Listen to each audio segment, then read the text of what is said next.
In your city, a person is walking down a street right now who is not what they appear to be. They order coffee, they pay for gas.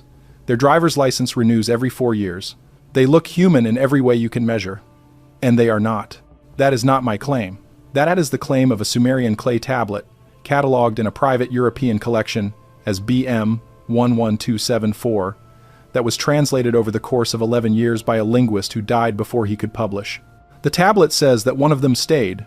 The tablet says that this one was important, and the tablet says, in a passage that is still argued about today, that whoever this individual was, they never left.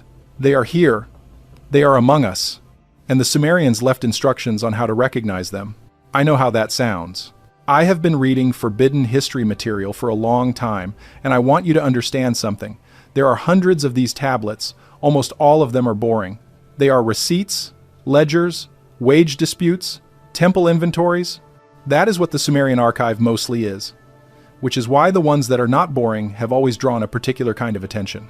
And BM 11274 is the strangest single object I have ever read a translation of, because it does not read like myth.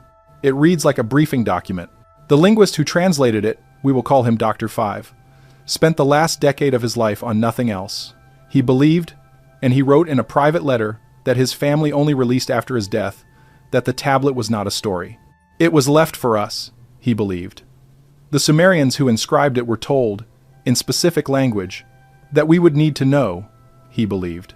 That there would come a moment, sometime in our own century, when the identification would matter. And he believed the moment was close. We are going to walk through what the tablet actually says. All of it. The passages, the markers, the reason the one who stayed was important, and the specific signs the tablet says will surround them. Some of what you are about to hear has never been shown in a video. Some of it Dr. V refused to translate publicly during his life. His notes are the reason we have it now. The tablet itself is small, about the size of a paperback book. It was found in a private collection in Antwerp in 1978, sold at an auction with almost no documentation, and passed through 3 owners before ending up in the vault where it currently sits. Nobody knows where it originally came from. That is important, because Sumerian tablets that come out of official excavations are cataloged from the ground up, their layer, their site, their neighbors. BM 11274 has none of that.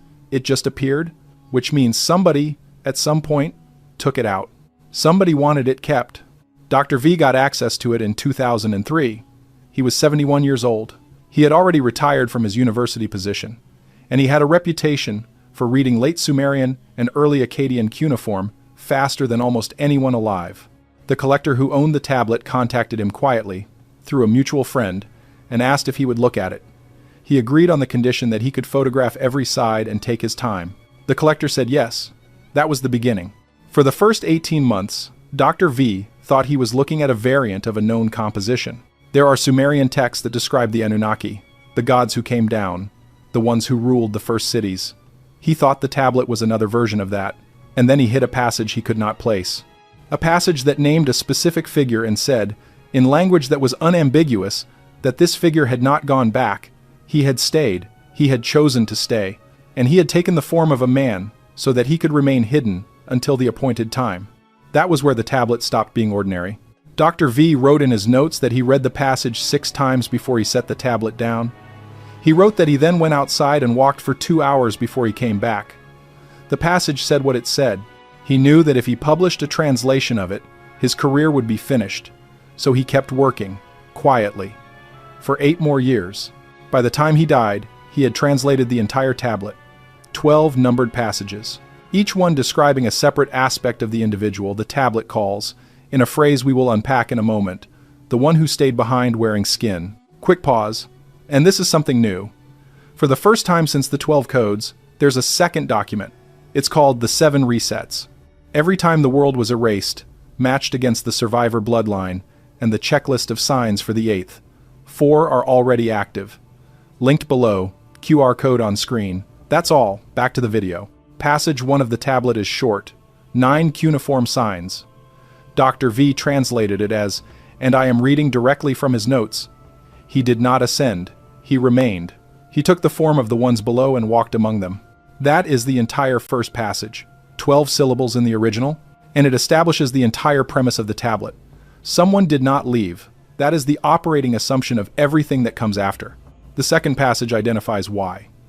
And this is where the tablet stops sounding like a religious text and starts sounding like a report.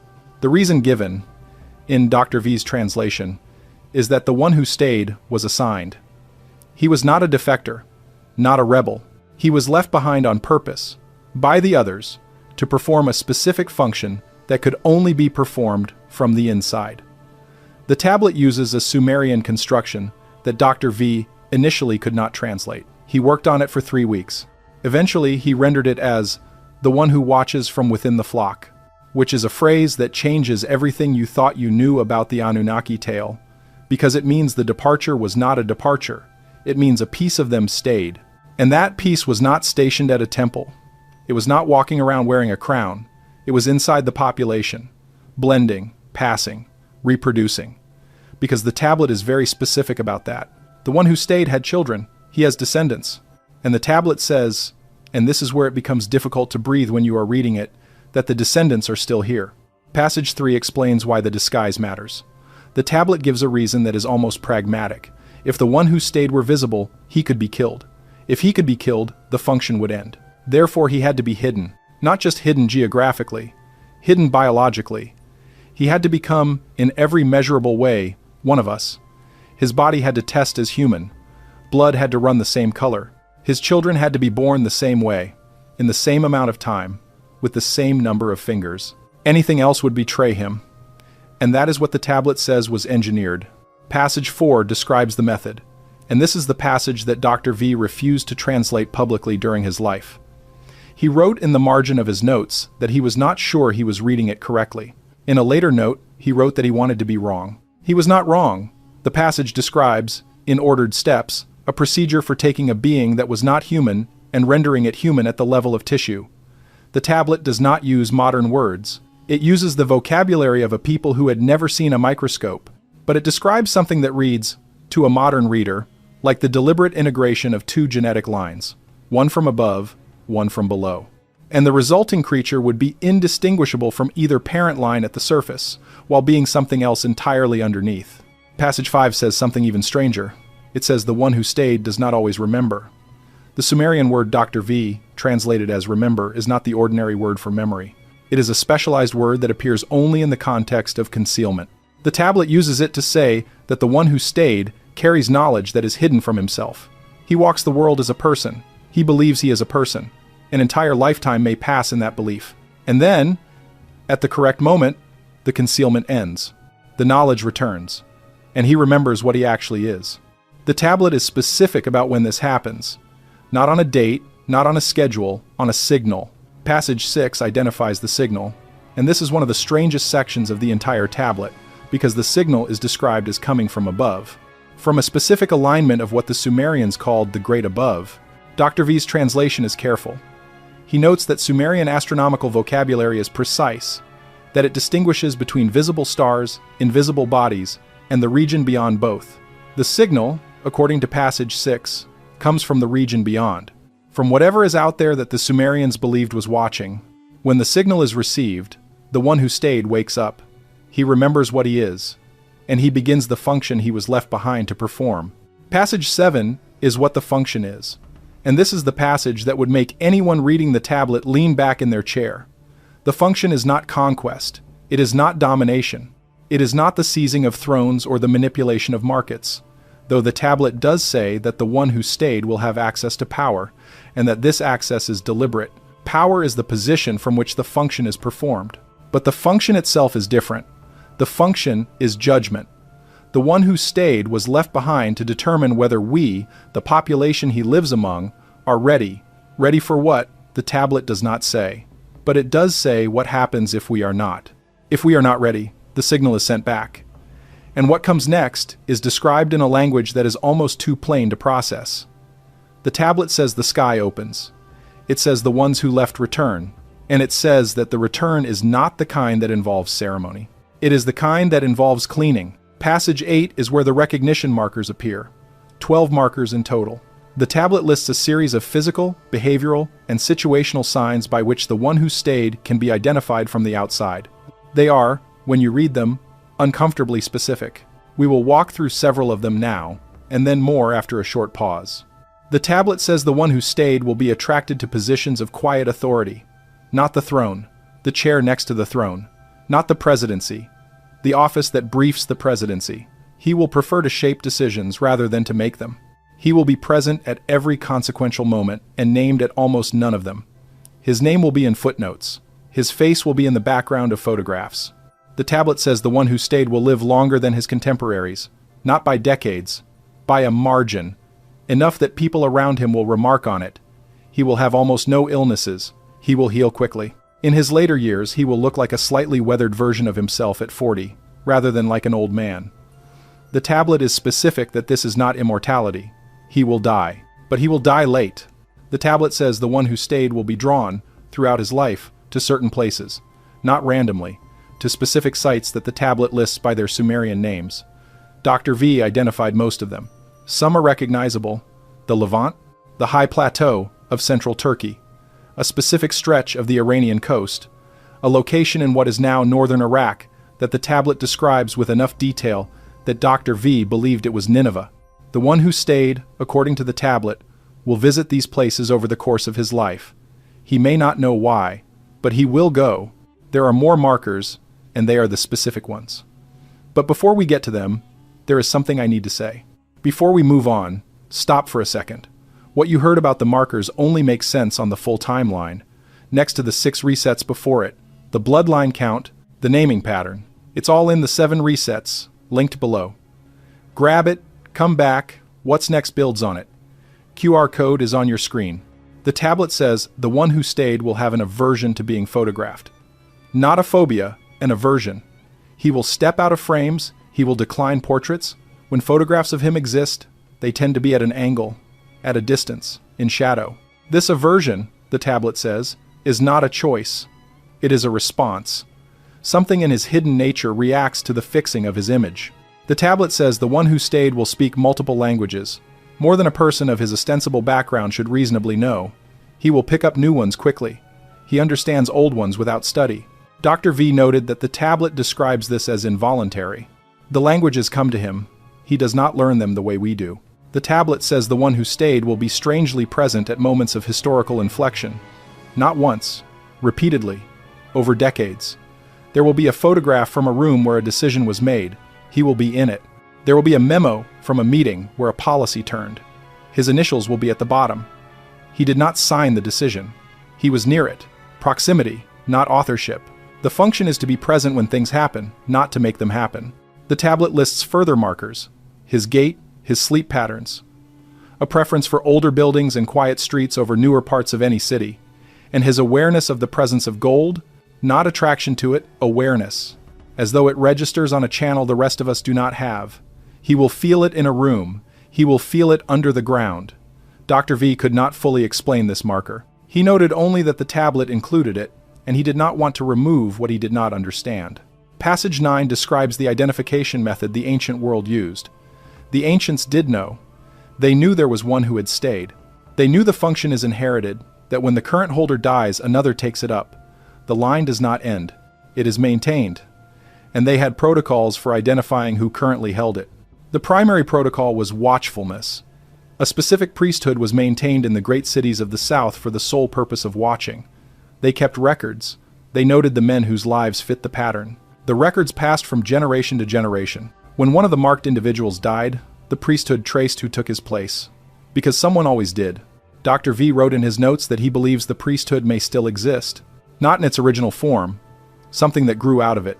Something that inherited the watching function when the temples fell. He does not name what he thinks it is. He writes only that the identification, if it has been made in the modern era, would be held very quietly by people who understood what it meant to hold it. Passage 10 describes what happens when someone tries to expose or harm the one who stayed. The tablet is severe on this point. It ends badly for the person attempting it. Not because the one who stayed will retaliate. He may not even be aware. Because the function is protected. There are safeguards that operate independently of his awareness. Anyone who moves against him triggers them. The tablet describes only their effect. The person who tried is no longer a factor. This is the section Dr. V wrote most nervously about. He recorded, in the margin, that he was not going to publish this passage. He did not want to be the person who tested the safeguards. Passage 11 returns to the descendants. The one who stayed has children. He has always had children. The function requires the presence of the specific biology, and the biology is transmitted through the ordinary means. But the descendants are not him. They carry a portion of what he carries. They may live longer than average. Some are drawn to the same places. Some carry some of the aversions and affinities, but they are not activated. They are dormant. They are the way the line continues while the function stays concentrated in a single individual per generation. The number of descendants at any time is small, hundreds at most, distributed across the world. Most do not know what they are. Some do. Dr. V suspected the descendants who know form a network, not a conspiracy, a recognition. They find each other over time, and when the current holder of the function dies, they know how to identify the successor because the successor comes from among them. Passage 12 is the last passage, and it is the strangest. It describes what is going to happen, not what happened, what is going to happen. The tablet uses future tense. Dr. V wrote that this was the passage that finally convinced him the tablet was not a historical document. It was a document written for us. The passage says the signal is coming. It arrives at a moment when the population has grown to a size the tablet describes with a specific numerical marker. Dr. V converted the marker. He believed it referenced a global population of somewhere between 8 and 9 billion. We are inside that range now. The tablet says the signal will come during this period. It only says the population will have reached the threshold, the one who stayed will be alive, and he will be, in the tablet's phrase, near the seat of judgment. That phrase is the reason Dr. V could not sleep in the last months of his life.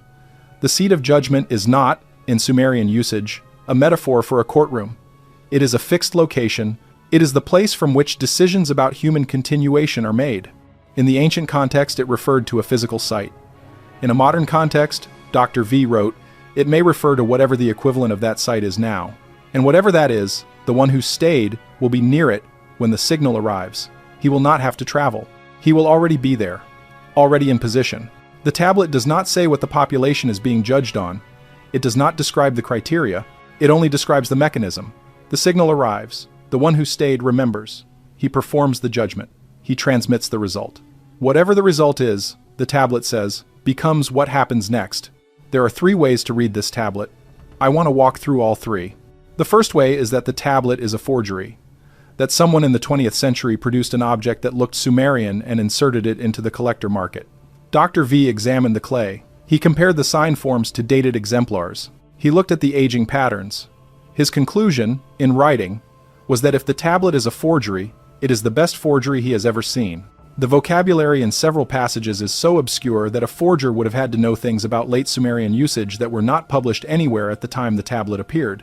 He believed the forgery hypothesis was strained. The second way is that the tablet is real but symbolic, that the Sumerians were describing a religious concept, not an actual individual. Dr. V rejected this for a specific reason. The tablet is too operational. It does not read like a metaphor. It reads like a briefing. The markers are physical. The instructions are procedural. Metaphors do not include recognition protocols.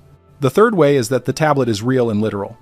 That there is, or has been over time, an individual who fits what the tablet describes. And that this individual is here, now, somewhere in the population, alive, living an ordinary-looking life, waiting, without necessarily knowing he is waiting, for the signal. Dr. V, in his final notes, said he thought the third reading was correct. He had come to that conclusion reluctantly. He had spent a decade trying to arrive at either of the other 2, and he could not. The tablet, he wrote, was not written to be interpreted. It was written to be used. There are certain facts about our own century that make this tablet difficult to dismiss.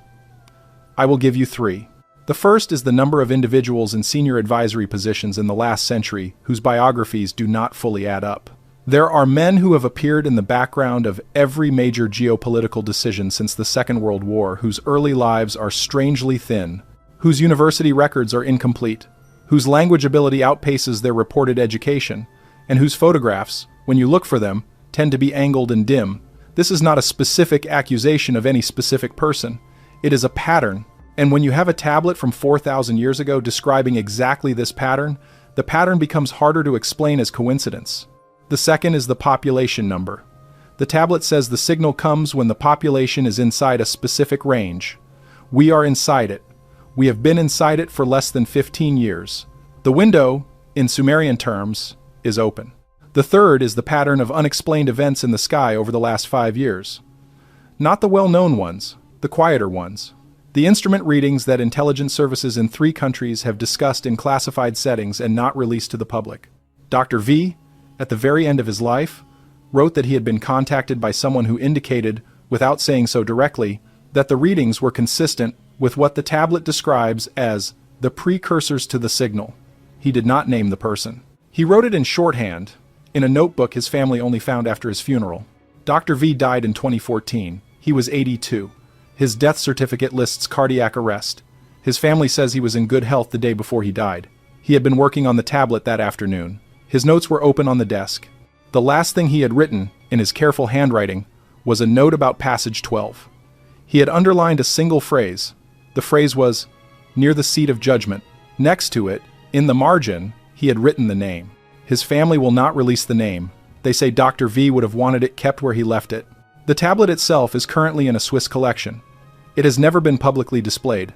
The collector has declined all interview requests. When Dr. V's translation was leaked in fragments in 2016, the collector released a brief statement saying he did not consider it authorized. He has not commented since. "I have read the translation. I have read the notes. What to do with any of it, I do not know. I know what the tablet says, and I know what Dr. V believed. And I know that when I go into a room now, I look at the people at the edges, second row. One's taking notes.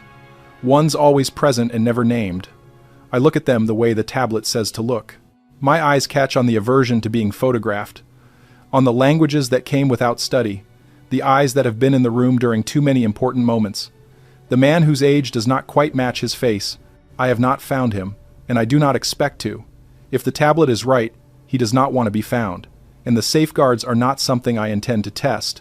But somewhere, right now, according to a tablet a Sumerian scribe pressed into wet clay 4,000 years ago, someone important is walking around inside a body that looks exactly like ours. He may not know what he is. He may be waiting for a signal he cannot hear. And when the signal comes, the population he lives among will be judged. The Sumerians wrote it so we would know what to look for.